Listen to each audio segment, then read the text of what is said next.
We better go with what we have until we can get it Yeah, squared away. we're on that.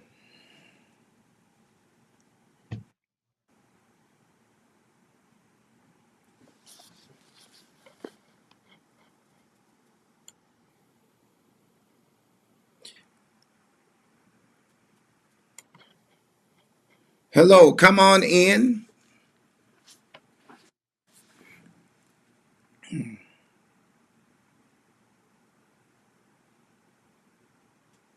Hello, hello, hello.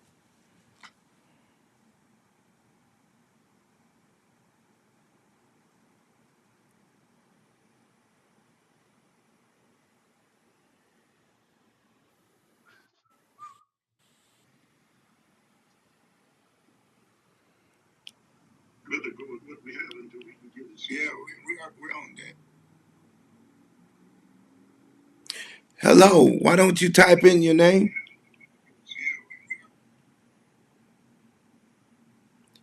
and let me know that you're there? Hello, Virginia. How you doing? Thank you for coming on. Thank you for coming on. Why don't you type in your name? Let me know that you're there. I'm excited to have my father with me, and we are talking to men. And anybody can learn from this, but we're just talking and we're learning from great lessons from great men. I'm good, and I'm doing good, Virginia. Thank you. Why don't you guys keep coming on? I see we have some people. Why don't you type in your names? I don't want to miss you. I will let you know that I see you.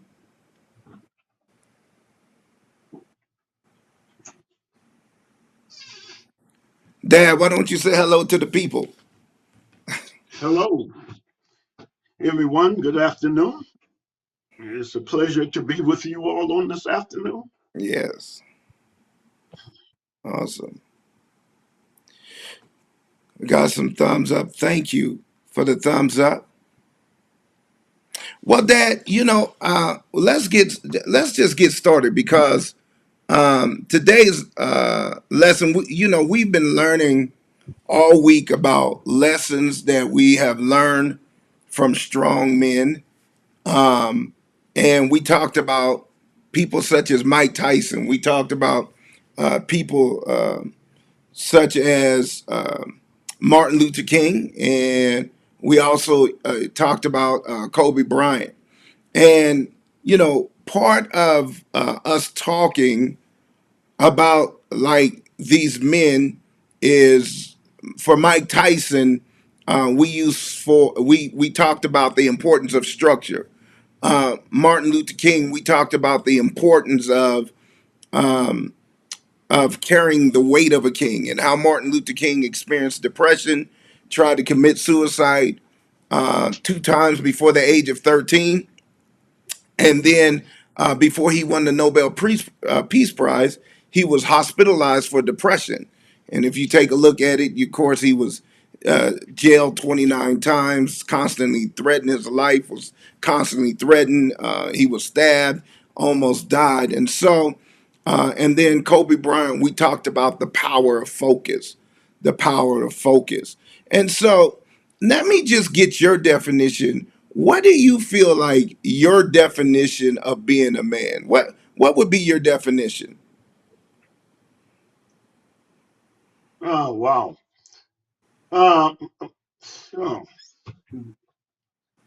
my definition of being a man is one who is able to take care of his responsibility and face up to his responsibility, um, to be able to take care of his family in a way that it would cause them to be strong, to learn how to appreciate also the opposite sex, um, to be there for his children um, through whatever phase of life that they are going through, um, to support his family, with everything that is within him. And so sometimes it's a struggle, but yet he don't abandon his responsibility, but he takes care of the things that he needs to take care of as far as a man go, facing the adversities of life, yet maintaining faithful to his relationships to his family and to those that are around him. You know, you said some key things, and you talked about someone who's able to take care of their family. Um, you know, a lot of men sometimes they feel depressed. They feel very discouraged because they don't feel like they're able to take care of their family. Um, I know when we talk about you and talk about how you came to Reno and only made $80 a week, um, and just wanted to move us out up here from South Carolina. As a man, like, what was that experience like for you? Struggling with trying to take care of your family with the little resources that you had, and how did you make it through? Uh, wow. Well, one of the things that I would be the first to admit is that, first of all, I was very much unprepared for family. Um, I learned what a lot of young people learn coming up, not because we had uh, great instructors, but we learned from what we learned from the streets, from our environment that we grew up in. And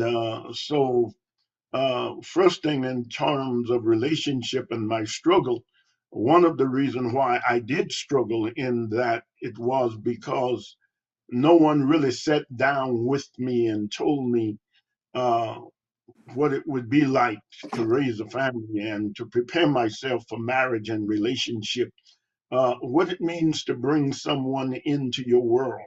Are you ready to uh, accept them as an individual and also the struggle that they bring along. And so sometimes we can help ourselves if we better prepare ourselves for the future and the things that we're going through and we have to deal with. And I think education is one of the things that uh, I fall short in because I didn't have the education that I needed to have in order to prepare myself for the things that was before me. Yes, I graduated from school. Yes, I did have a trade and all of that good stuff. But really, no one sat down and taught me basically about family relationships and so on and so forth. No more than what we've learned from the streets and from barbershops, from people that we grew up with and grew around. And I find out that we receive a lot of bad information coming up, and so when we became married, because we didn't know what to expect, because no one told us what to expect, we had to start from ground zero. So in my relationship with my family, basically, it was a learning experience. It's like growing um, as you learning as you go along because I was very much unprepared. And, but I wish someone would have. And hopefully I would have listened because sometimes people gives us advice and we don't listen. And hopefully I would be able to learn from their experiences and be better prepared for the things that was before me. Well, But I always had a uh, father and mother basically who taught me a ethics. And one of the things that I did have is that I wasn't afraid of work.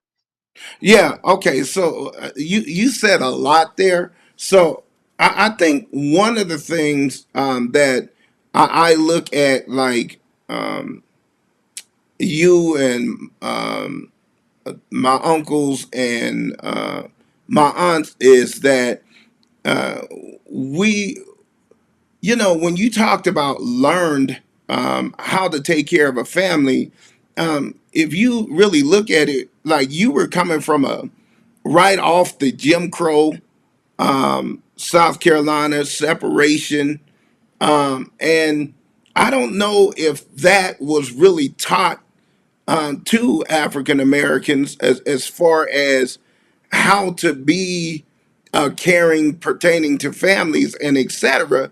because of the harsh conditions that people struggle with and people had to go through. So I think maybe relationships maybe looked a little different back then, and because of those hard conditions, I'm not sure if people properly knew how to really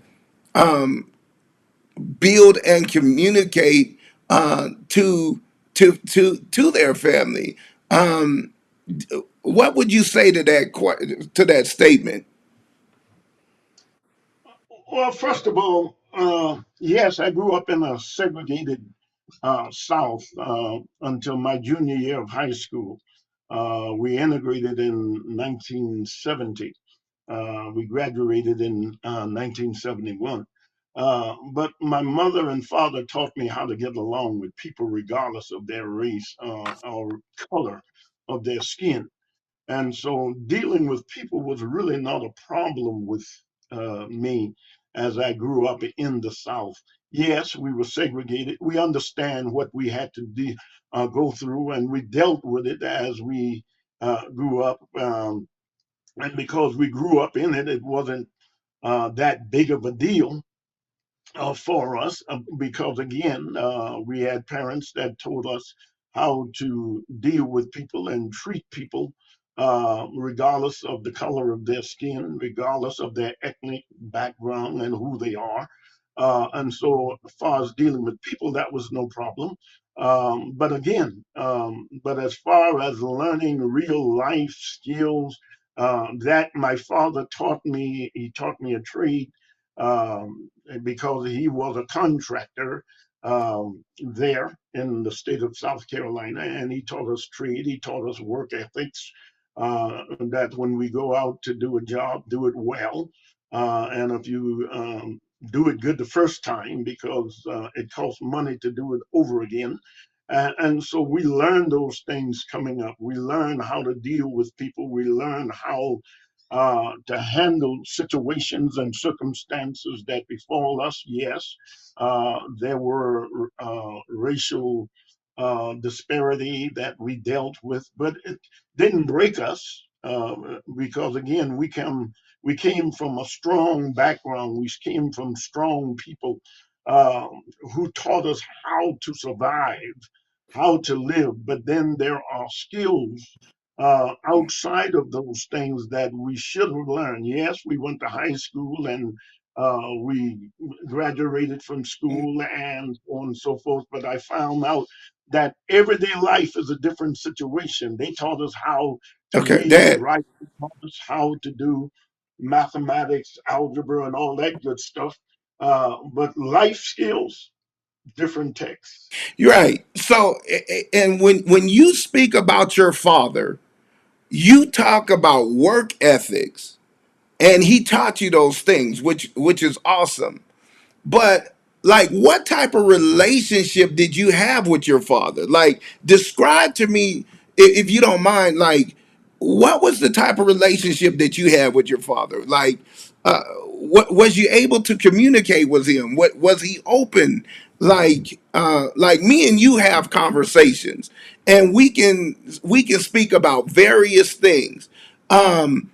But like, what was your relationship like with your father outside the scope of work? Because it seemed like manhood was measured by if you can provide for your family and your work ethic, but and making sure that you take care of your family. But like, how was your relationship with your father? My relationship with my father, uh, it was a good relationship. And the thing about it, he taught us the best that he knew how. Uh, you sometimes can expect people to teach you what they don't know, um, because he had a horrible childhood. Um, he left home at an early age, and he was raised by Caucasian people, really. And he left home at an early age because, for the stories that we've heard, is that if he did leave home, he probably wouldn't have lived to be an adult, dealing with the people that he was dealing with. So, but my relationship with my father was fine, um, but it wasn't too much an open relationship, um, like you and I would have. We can sit down and talk about some deep things, and there are some times that Dad and I can talk about certain things and stuff like that, that happen in life. Um, but that conversation was rare.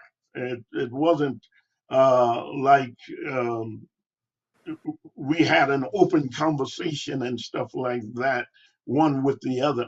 But again, he taught us respect. He taught us basically how to communicate. I got in trouble one time with my father because I was trying to explain myself. mm, And you have to understand uh, the environment that he grew up in.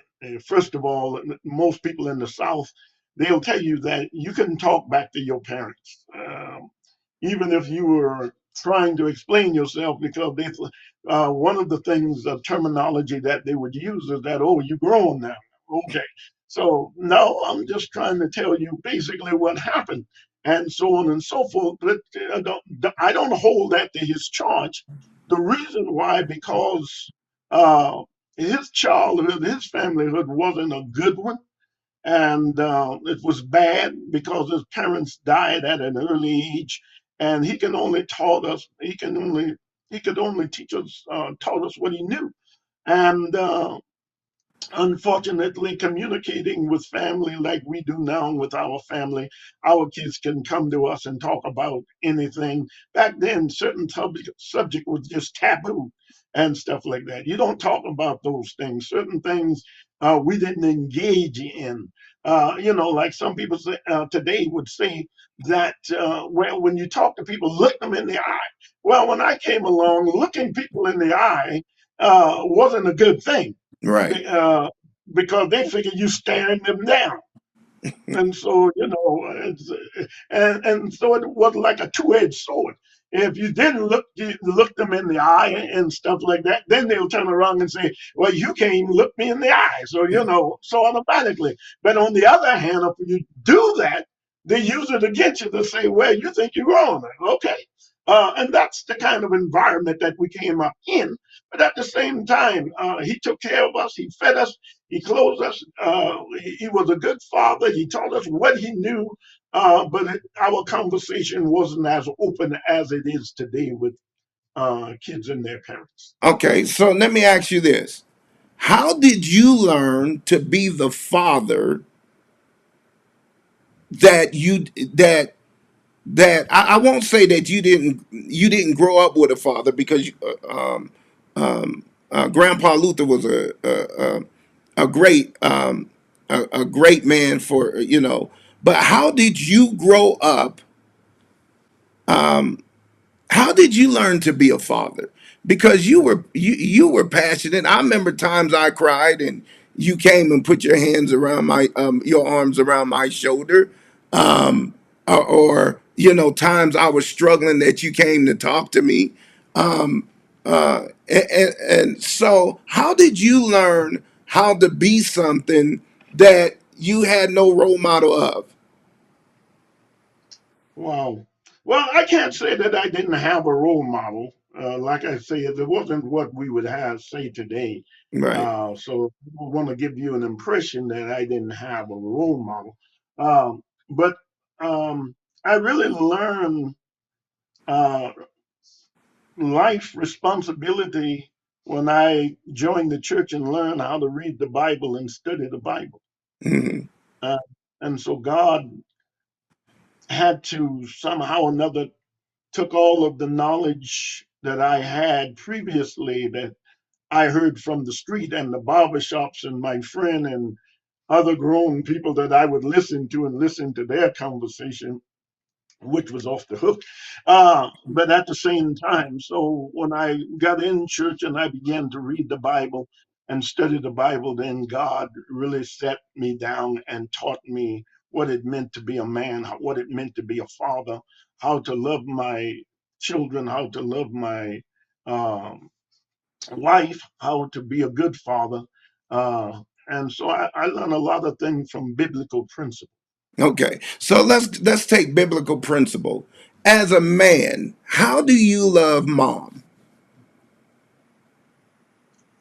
How do I love her? Yeah, Uh, yeah, of course, all relationships have their different, they're different, and so people have to develop their own relationships. But as far as your relationship go with mom, um, how, how do you love her?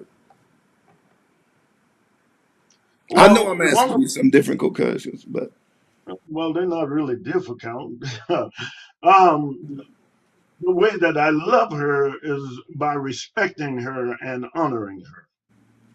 Uh, I understood basically that uh, when I married her, she wasn't a child; she was a grown woman, and I respected her for that.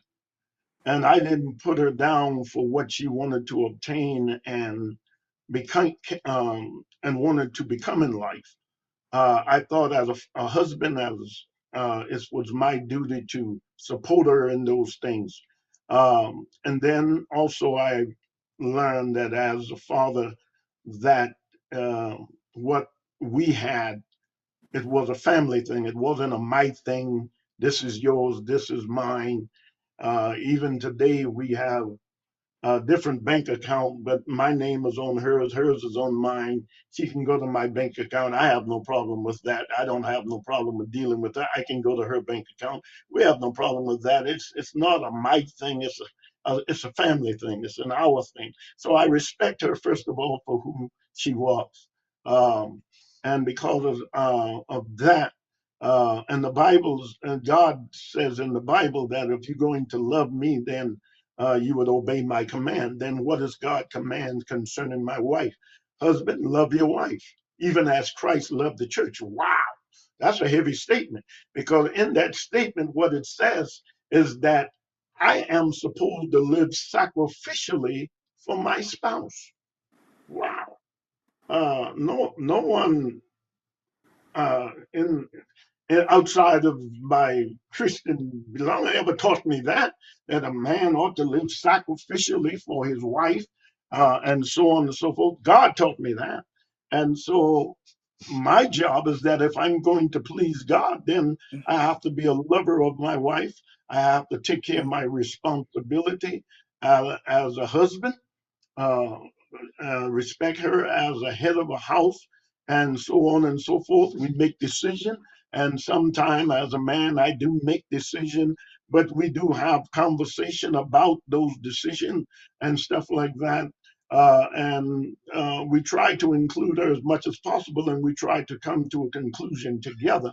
And not just because I'm a man, I make the decision and you don't have nothing to say. That's sort of ludicrous. And so honor and respect, helping her to become the best person she could be, and in fearing God, then again, I want to obey God and keep His word. okay. So Dad, there are some people because you talk about like living sacrificially and honoring God. There may be some people that are not religious. So what do you mean to live sacrificially? Uh, that to live sacrificially means that everything don't go your way.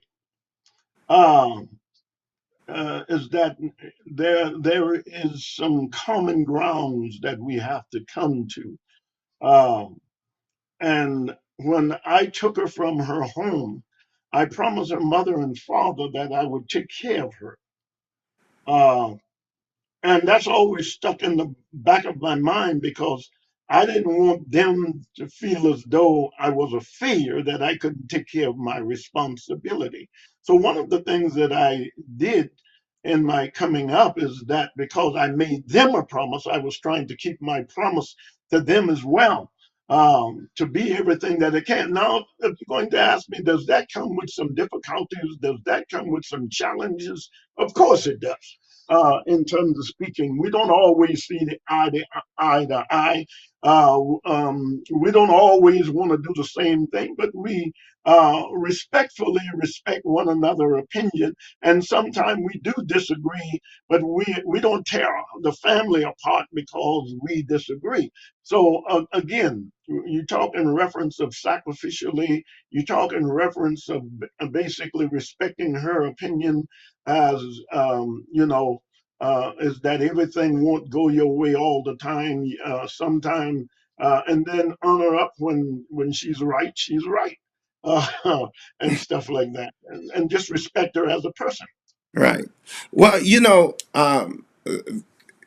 have really touched on some huge things, especially with men when it comes to living sacrificially. And one of the things you said that's huge is you said that you made a promise to her parents. In our generation, and I must admit this, sometimes we're selfish because we look at us, the individual, and we seem to be more individualistic driven. And it seemed like growing up in the culture, in the past, like it seemed like it was much more community driven. And so, there is a shift where people will talk about them and them being happy. They will talk about them, and they don't consider other people. So I think that is a great statement that you made. I want to move, and Dad, if you don't mind, I'm going to move because that was great. And if you guys have any questions, please type them out, and we can ask my father, Norris DuPree Sr. We can ask him questions. Dad, I want to go over loving your kids, as fathers loving their kids. And we have a lot more questions, so I'm going to ask you to be more concise with your answers. But what does it mean to love your kid? Well, um, what does it mean to love your kids? Um, First of all, I think that you have to understand that the child that you brought into the world, or how whatever means, through adoption or anything of that sort, um, is that uh, one of the things that parents have to understand that sometimes we do make a mistake in raising our kids. We're not always perfect. I know we think we are, but sometimes we make mistakes. But we are there for them. We are there to help them, to encourage them, help them to be the best person that they can be, to help them to prepare themselves for the future, um, because of life situations and circumstances. And so when I talk about loving my kids, it doesn't always mean that giving them everything that they desire. It doesn't mean basically that you allow them to do everything that they want to do. I think as parents, sometimes we have to make parents' decision. Um, and again, sometimes we may be wrong in certain areas and stuff like that. So, uh, you know, we fall short sometimes. We are not perfect in that area. But again, when I talk about loving your kid, again, you talk in terms of respect, teaching them to respect and honor, um, also being there for them when they need you, in difficult times, in challenging times. Never try to put them down, to try to make them feel less than what they are, to uphold them and to encourage them, to build them up, and to be there for them. And again, allowing them to express themselves, but never to the point of dishonoring their parents.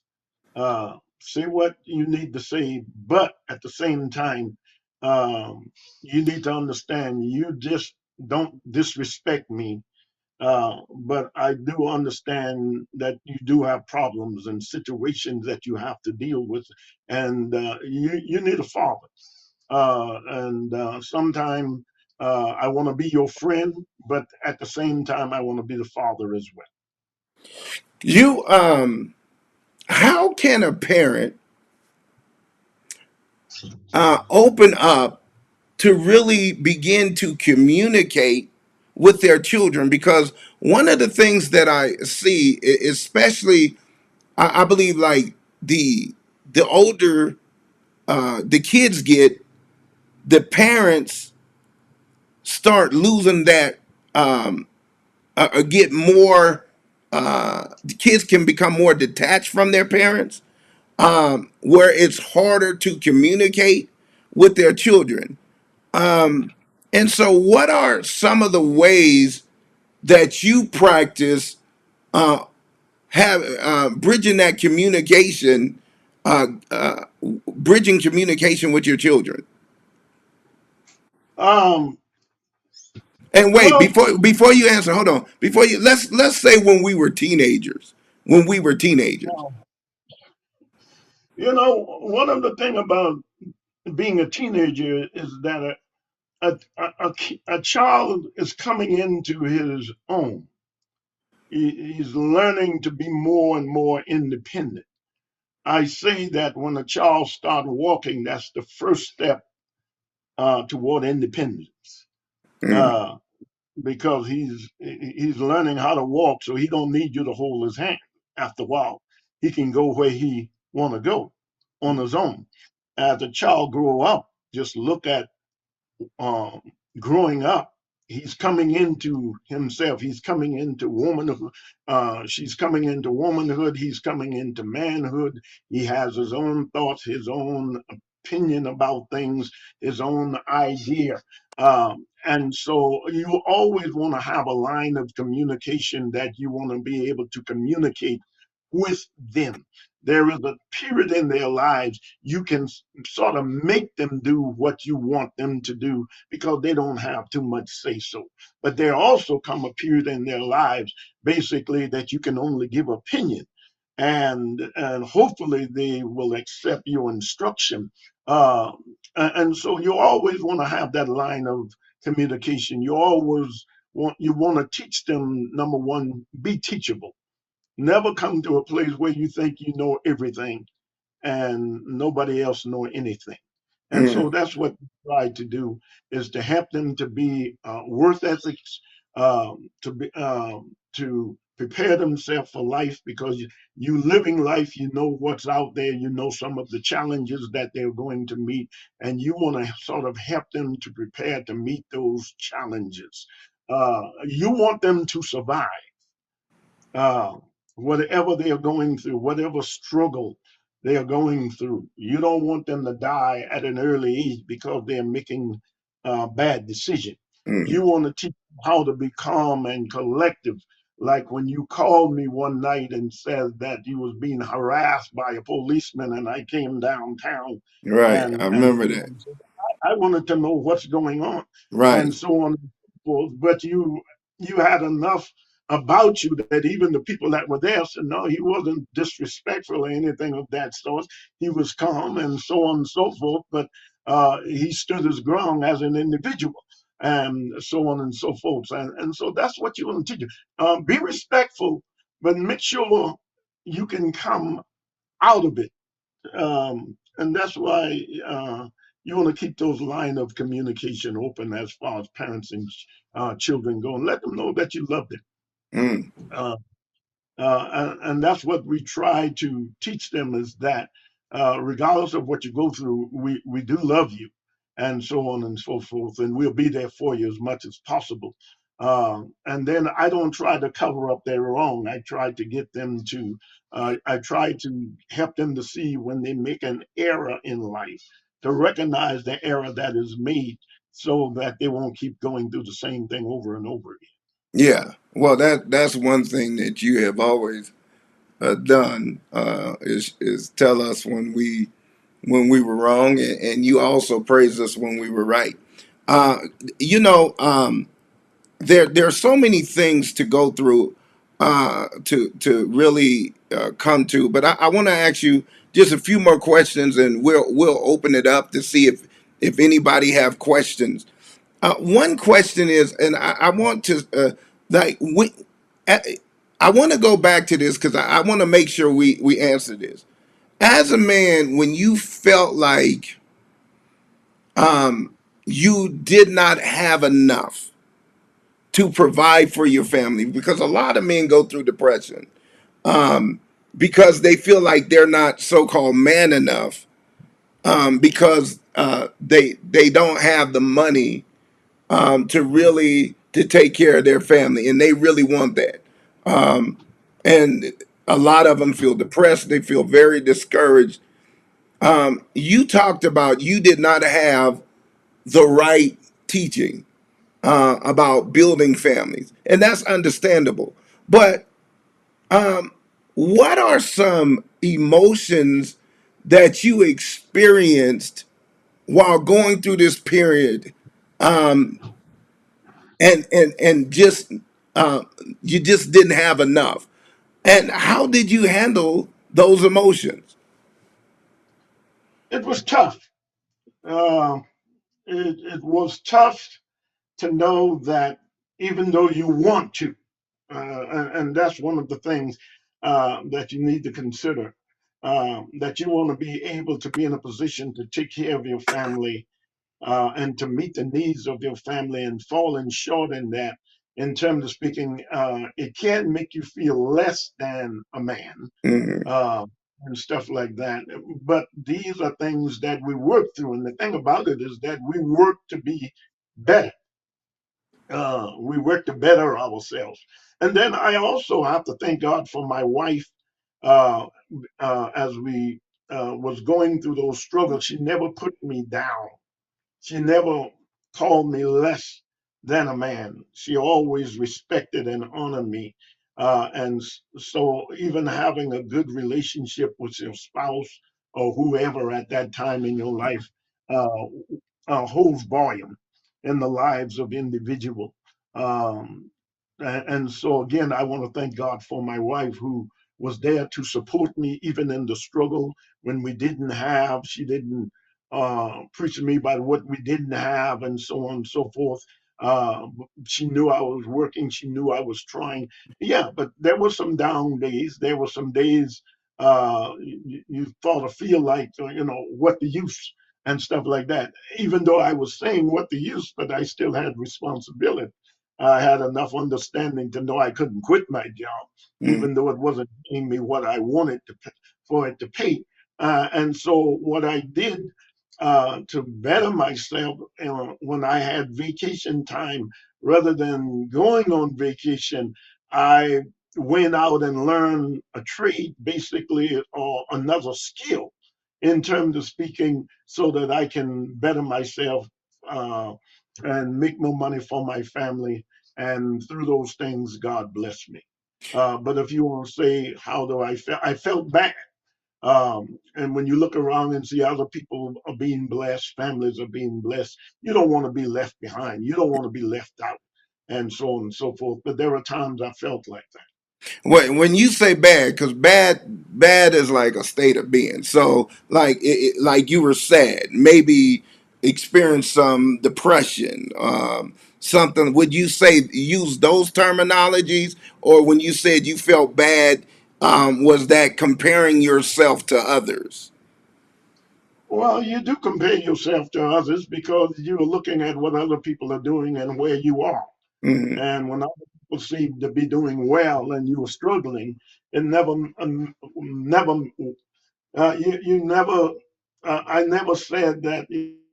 you know, um, okay, I'm okay.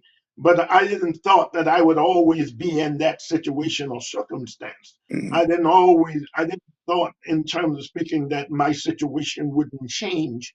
It just took me a while to get there. But I finally arrived to a degree that I can better take care of my family, buy homes and stuff like that, cars and stuff like that, be able to go on vacations and stuff like that with my kids, with my family, and so on and so forth. But the struggle is real. Um, and and uh, and while you're going through it, it doesn't make you feel good. Let's be real, and so on and so forth. But at the same time, you don't die. mm, Our people have taught us over the years. We came through slavery, right. came through Jim Crow, and our forefathers can come through slavery and Jim Crow and come out a winner. Surely, what we're going through is nothing like slavery. Mm, Nothing like living under Jim Crow law, even though there was racialism and so on and so forth. But mm, we have better opportunities than they, and so on and so forth. So, yes, there are bumps in the road, but you don't die because you hit a bump in the road. You don't abandon your faith or your trust or your confidence as to who you are. Amen. One of the things that my parents taught me that whatever you are, you still a Dupree. mm. What does that mean? Dupree don't quit. We don't abandon our faith. We don't walk away just because time gets hard and difficult, because we can tell you about some hard time. We can tell you about struggles in life, but we don't abandon our family. We don't abandon our relationship. We don't abandon our lives and so on and so forth, because I want to win. Mm. Not only do I want to win, I want to make sure that my family wins. Right, right. That's good stuff. That's good stuff. So, you know, Dad, I think one of the things that I have always learned from you is that you taught me always to have a vision. And you started that out when I was younger, and you used to ask me, what do I want to be? And I remember you constantly asking me that question. What do you want to be? What are you working towards? And I don't know, you know, one of the things that you did was also like prepare me for my future. I remember me and Sis and Norman, we would read encyclopedias, and adults would come and say, I can't even read these words. It's almost like you shaped our appetite for education. You always had us working towards what we wanted to be. And even when I said sports or I want to be a football player, you never discouraged that. But also, you always talked to me about education. And you talked to us about like being able to provide and always working for something. The power of vision is very important, how a father passes that down to a young man. Can you help fathers to pass down, to help them to understand the importance of nurturing vision in their children? Uh, I don't know. Um, uh, you said help fathers. The Yeah. only thing I can say is that by being there for them, to help them to be the best that they can be, to push them uh, to be the best that they can, um, never to think basically that you are less than, that they are less than anyone else. Your struggle may be different, but you can make it.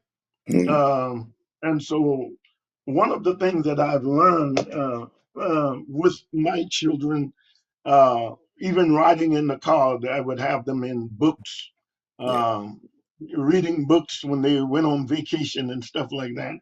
Also, I did math drill. I Yeah. don't know if y'all remember that. We learned timetables and stuff while driving in the car and stuff like that. All of these things. Why? Because I know that if you get a good education, that it would better prepare you for life, and that what education would do is open up more doors than you'd ordinarily will have.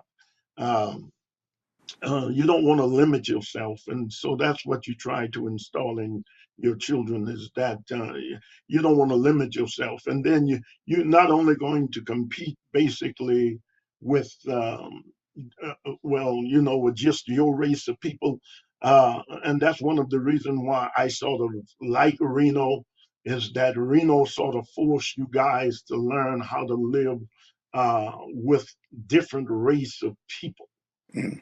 uh, because if you look at our world today, our world, we are dealing, our children is going up against people from other nations, not only just in America. All right. Uh, other nations are coming over and taking the jobs. And if you're not prepared for those things, your children is not prepared, other people from other places will come in and take those jobs away from them. You want to put your children in a position where they can compete not only with a Caucasian race or white race, or with black people, or and so on. So now you have to prepare them to meet the world at whatever stage in their life, because we are dealing with people from all over the world now. They're coming from China, they're coming from Japan, they're coming from England, they are coming from Africa, they're coming from India, all over the world. So now your children have to face a world of people is fighting for the same job and position that they want, Mm. and you have to prepare them for that. Well, let's talk about discipline. Discipline, especially with fathers. Um, what does it mean to discipline your children? And when has discipline gone too far? Wow. uh You guys, Discipline. hold on. I want you guys to put questions in there. If you guys have questions, I'm going to ask them one more question. But if you have questions, put it in there, and I want to be able to ask him if you have questions for him. Thank you. Wow. Discipline. Wow. Um, First of all, you have to learn that there are many different types of discipline. Our parents basically only knew one type, really. Right. Well, I can't say that. Uh, they also use discipline as not allowing us to do things that we wanted to do sometimes. So it always wasn't a whipping, but even seemed like most time it was.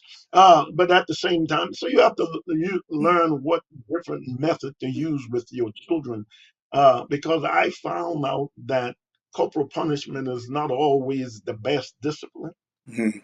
uh, that you can do with an individual. Some people you can just talk to and get a message over. Some kids you can take away their stuff and get the message over. Now, there may come a time when you have to use corporal punishment and stuff like that, but you want to use that not out of control. You always want to be in control when you discipline a child. You don't want to abuse a child. When you abuse a child, in terms of speaking, you've gone too far. Uh, And and what does abuse mean? Because when I look at abuse, I look at verbally abuse, emotionally, psychologically, emotionally, and by physical. So I just want to make sure people understand that's on this line when you abuse a child, because you got some people who call their children bees, hoes, niggas, and all these different things. yes, and that's uh, because they don't understand what they are doing. And when I say that, because if you really understand what you're doing when you call your children these things, when you put them down like that, you don't know. Matter of fact, sometimes we do know, we just don't recognize it. Because the only thing you have to do is look at what happens to you when people call you out of your name, Right. when you say to you that you'll never be nothing and you are less than nothing, and they call you these off words, and what happened to your emotion and your spirit, and what you go through when people carry you through these things. And we live with an old adage I use all the time, is that sticks and stone may break my bone, but words never hurt. One of the biggest lies that ever been told. Some of my greatest hurt wasn't because of a belt. Uh, some of my greatest hurt was because of words that has been spoken. Because word breaks a person's spirit. And one of the things you don't want to do is that you don't want to break a person's spirit. Mm. Uh, uh, so and so when you use the negative approach by and yes, there are different type of abuse and so on and so forth, neglecting and stuff like that. All of these things basically are abusive. We sometimes neglect our children, and we tell them, I don't even know why you were here, and all, and that goes to the core, that goes to the heart. Mm. Word can sometimes make you not want to get out of bed. Wow. Yeah. Yeah. Yeah. A lot of people don't want to go to work, deal with people because of what has been said, and so on and so forth. So word go deep. Um, and like I say, word speaks to one's spirit and soul. And so, as parents, you want to be careful what you say to your kids. You want to build your kids up. And let me say this: your kids didn't ask to come into the world, or Mm. your children. You brought them here because of your feelings and emotion and uh, a good time. Okay, they didn't ask to come here. Amen. They're here because of what you and your spouse did. Yeah, and Right. they are here. 9 months later, your child is here, but they didn't come here because they raised their hand. They came here because you and your husband or wife, basically, y'all decided to get together and did whatever y'all done. Okay, and stuff like that. And understand that is that, and because they are here, uh, you need to do what you need to do as a parent by upholding them, strengthening them, and encourage them and building them up. And one of the things I said earlier, and I'll say it again, is that you never want to discipline your child out of control. Mm. Yeah, matter of fact, you really don't want to speak to your child when you are out of control, because when you in the heat of the moment, you're liable to say anything, um, and words do hurt, and I'm I can bear witness to that. Words do hurt, so you want to be careful. So yes, there are many kinds of abuse. You said something that that's really huge. That disciplining your child, and there's certain children, they like I say, they respond to just words or a look that you give them, and etc. And what I consider abuse is really predicated individually upon each child, because it's really the perception of the child that can really affect the way that they feel treated, right? And so you can tell a child one thing, like uh, uh, you can tell a child, like, sometimes I was motivated by my coach yelling at me and saying, "Norris, get your stuff together and let's go." But while another teammate that right there would just send them out, and they became nervous and frigid and like, you know, what do I do next? And so he had to go and talk to them. Hey, you know, you can do better. Stay focused, and you do your job. We'll be okay. I mean, so he had to go talk to him in a whole different way to bring the best out of him.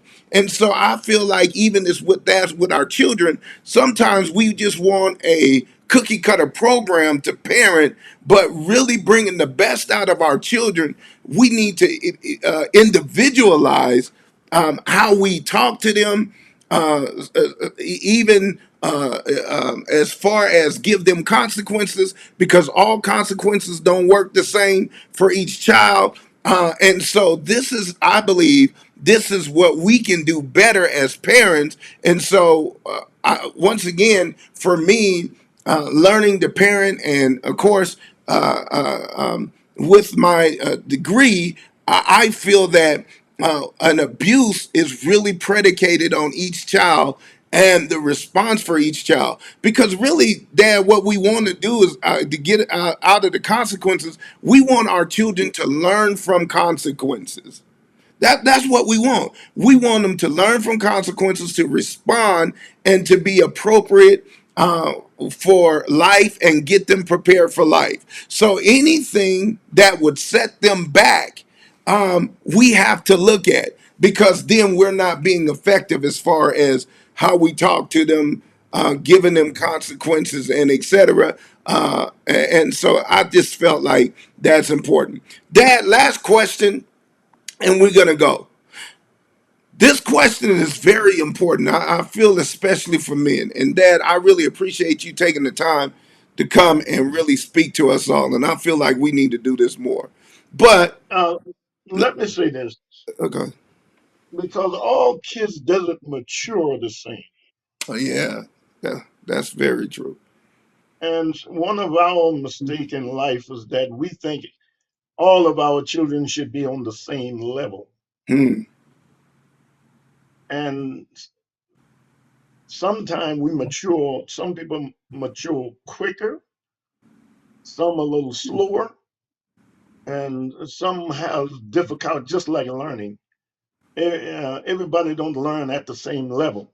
And I think that's why a lot of things, time people fail in school is because when, if you were in school and couldn't keep up, they say, well, you just slow Hmm. and you just can't learn. No, a good teacher has to be innovative and find ways so that the child that don't learn at the same pace as another basically can also get the same lesson and learn at the pace that they learn. So you have to learn.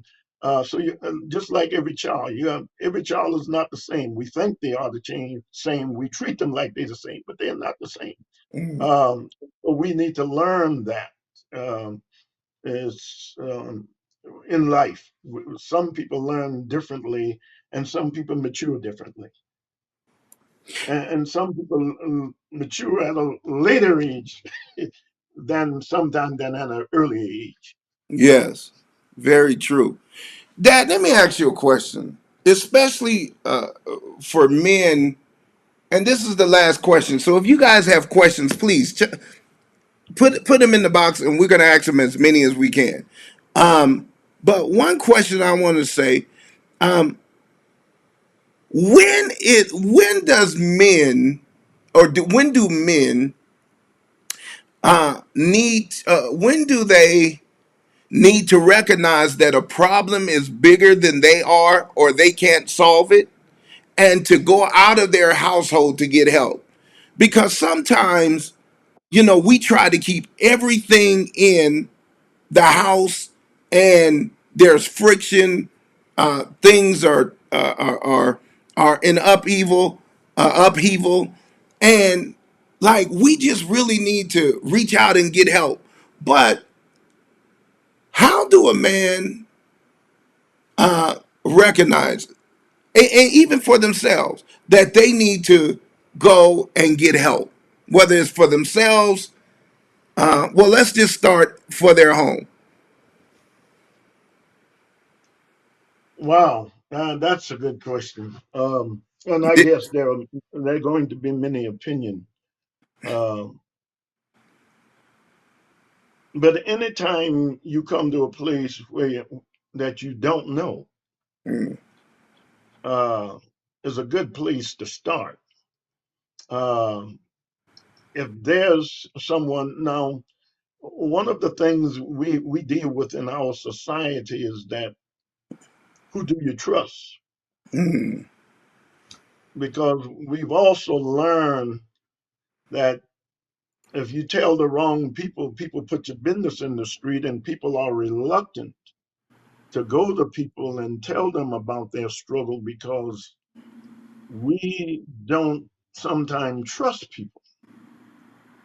And so we try to work it out ourselves. We try to be men or women, and we try to do it on our own. Uh, and then sometimes we just don't have the finance uh, to go out and find the individual that we need to help us, because getting counseling and stuff like that is not free in our day and time. And sometimes we just don't have the money to do those things. And we don't want people to sometimes see us, I guess, saying that we are weak. mm, Uh, we always want to be strong. But when your life is being torn apart, uh, a strong man will learn how to find ways to better himself and not just going to allow his pride to destroy him.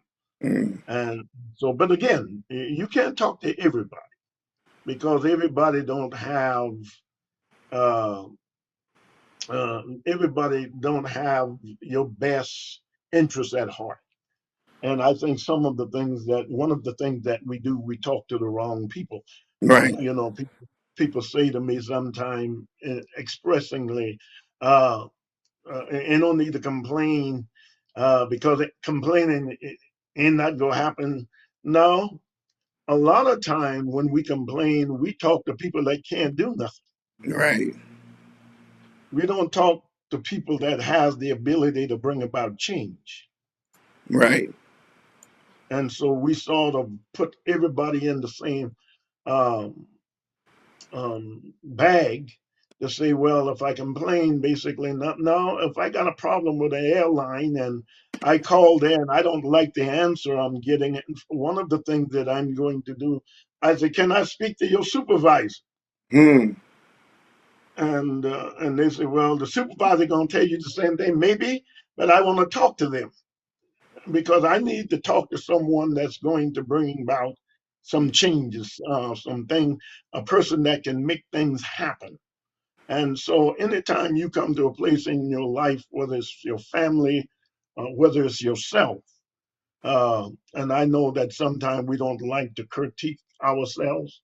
And I tell people that you need a few people in your life. One mm, of the individuals you need in your life is you need a good friend that can tell you the truth, even though you might get mad at him or her, but they won't back down. mm, They don't deviate. Like my friend David said, DuPree, you were wrong, man. I said, well, if you don't like it, you know what you can do, right? right, They didn't forsake me. They didn't leave me. They still was my friend. right, And they knew that if they need me, that they can call on me. But they would tell me the truth.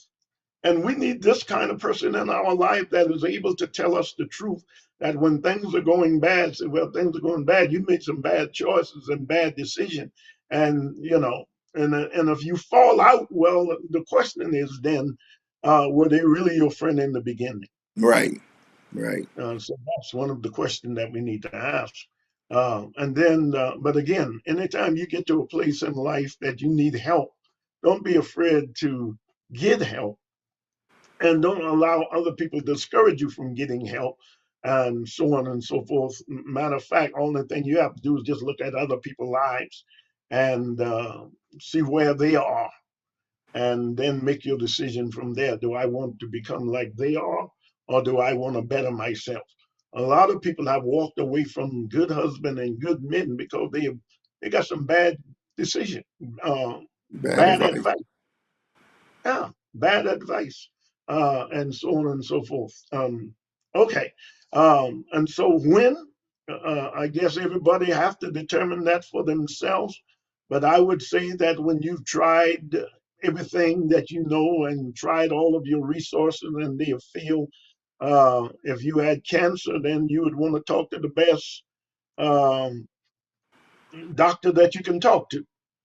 Uh, so that's the thing that we want to do in life is that we want to talk to the best person that you can find to help you work through your problem, your situation, and your circumstances, and see if they can help you to um, um, overcome whatever trials or tribulation or circumstances in your life.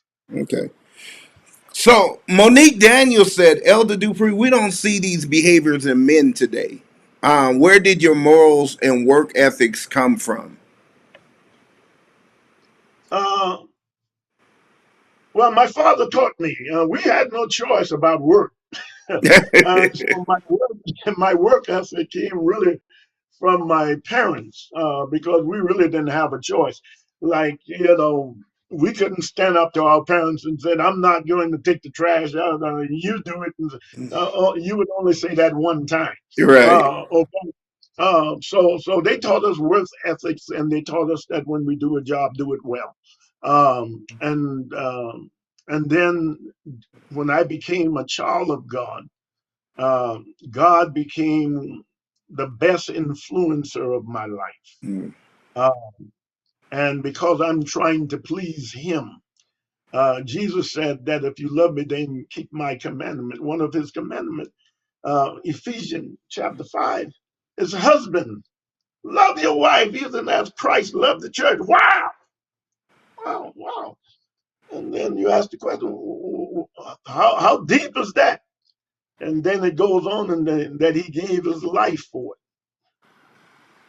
So how much are you willing to give for your wife? So I learned a lot of things from biblical principle to be forgiving because a lot of time we are unforgiving in our relationship.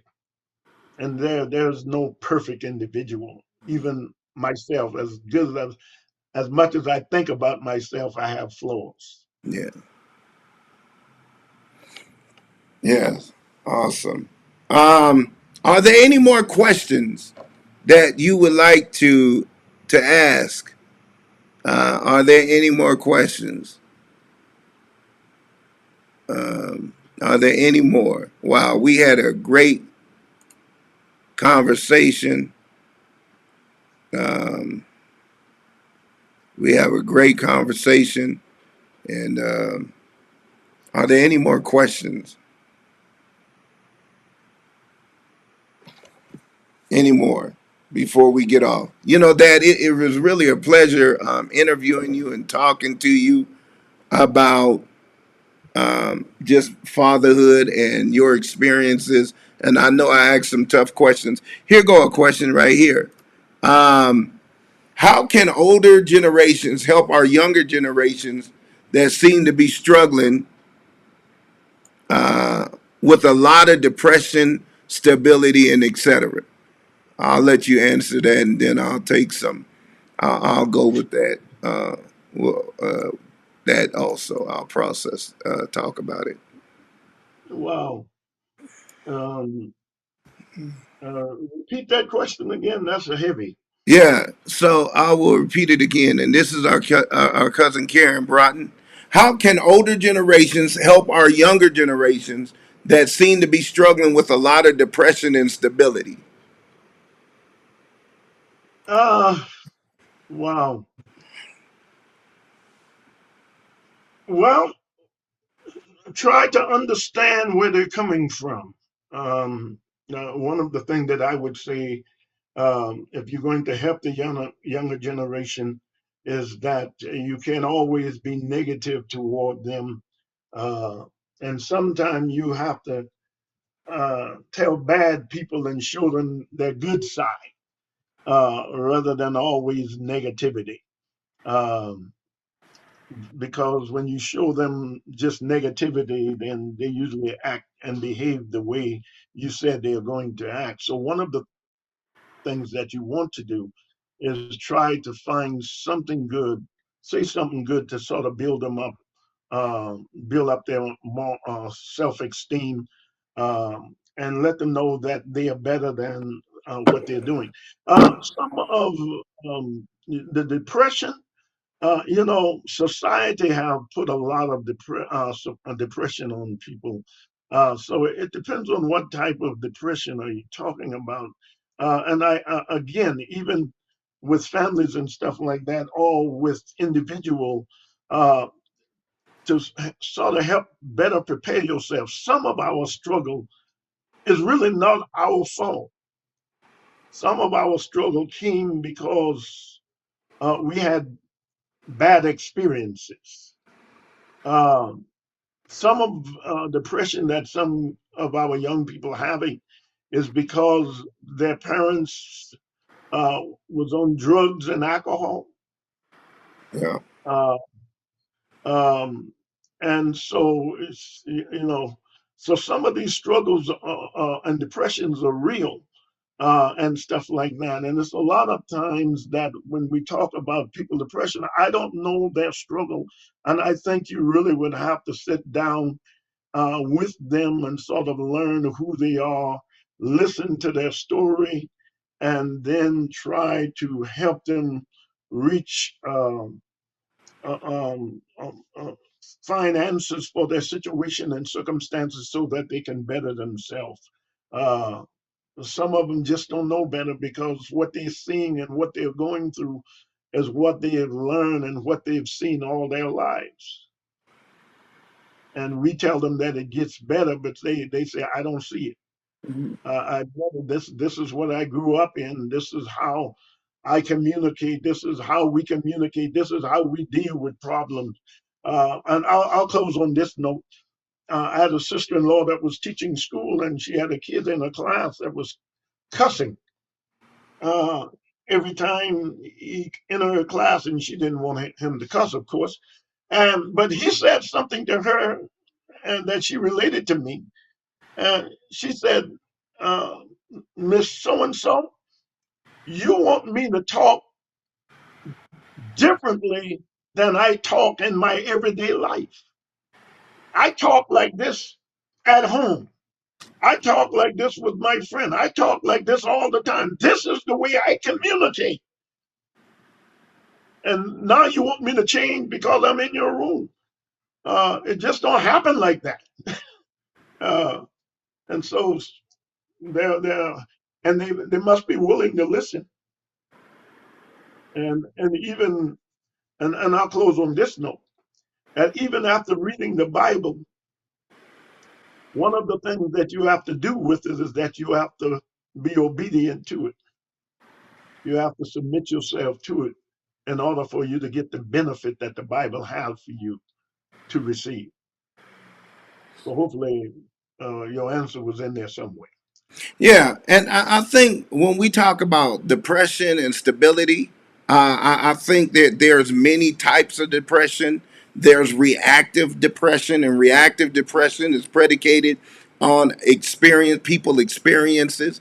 People may not be happy where they're at. They may seem like they're struggling with just the cares of the world. So it's reactive depression, and then there's depression that can be genetic, as Pastor Norris, my father, has stated, and that can be in the in utero. They have some brain damage that is taking place from the fetal drug effect and fetal alcohol syndrome, and so that is a whole nother depression. That is a genetic depression, and unless God heals, then they need to go. You need to see how you can really start reshaping that brain. And then there's depression related to trauma, of course, long-term domestic violence, and etc. People who are constantly being exposed to violence engage in depression, and there's like clinical depression, or that when people feel suicidal and etc. So one thing that we need to understand, and the reason why I mention all those various types of depression, one size does not fit all. Generally, we'll take everyone's depression and we'll group them all together and say, do this. And you don't even know, as my father said, you don't even know what they're struggling with, why they're struggling with this type of depression and etc. And so you'll give them the remedy. So we have to stop, we have to listen, we have to pay attention, and etc. And remember that when somebody is when they are dealing with their mental health or mental illness, it automatically causes them to be unstable. So we will find out that when they have mental illness, they are unstable. So part of it is, I would say this: deal with the individual holistically. Some of the food that we're eating is not okay.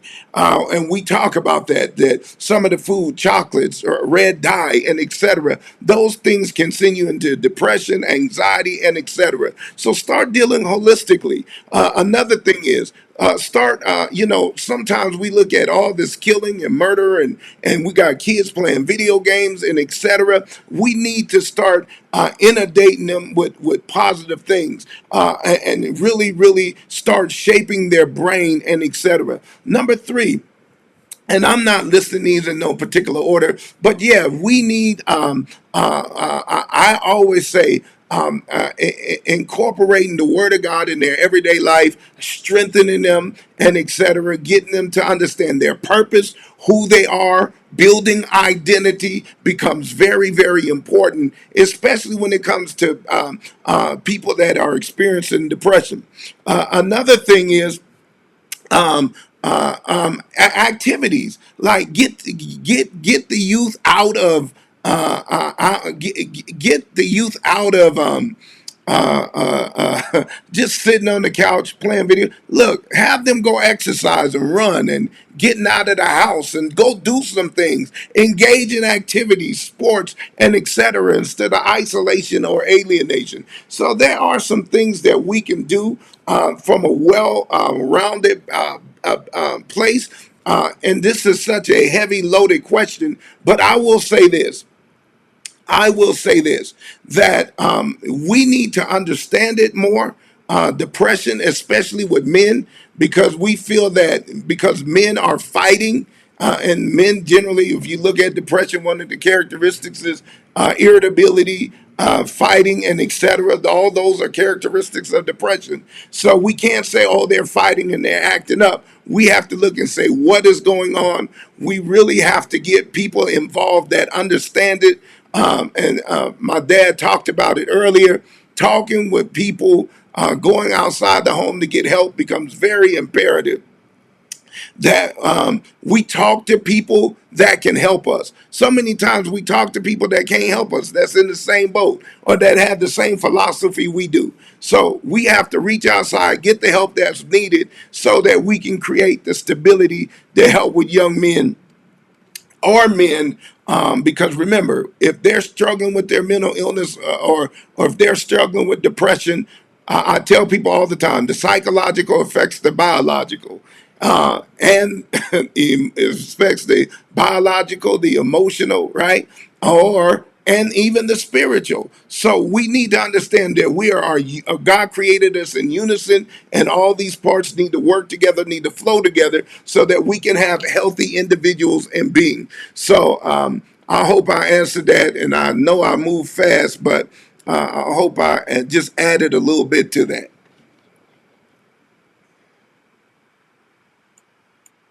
Any more questions? Well, I tell you what, Dad, it was just great to be here. And I know that we went over a little bit, an hour and 20 minutes, but I love you. I greatly appreciate you taking the time to come on and to talk about some life lessons. And I most definitely have learned from you. And I pray that people who have sons, or even just other men in your life, that you pass this video along, that you share it and say, hey, listen to a father and son speak concerning what it is to be a father.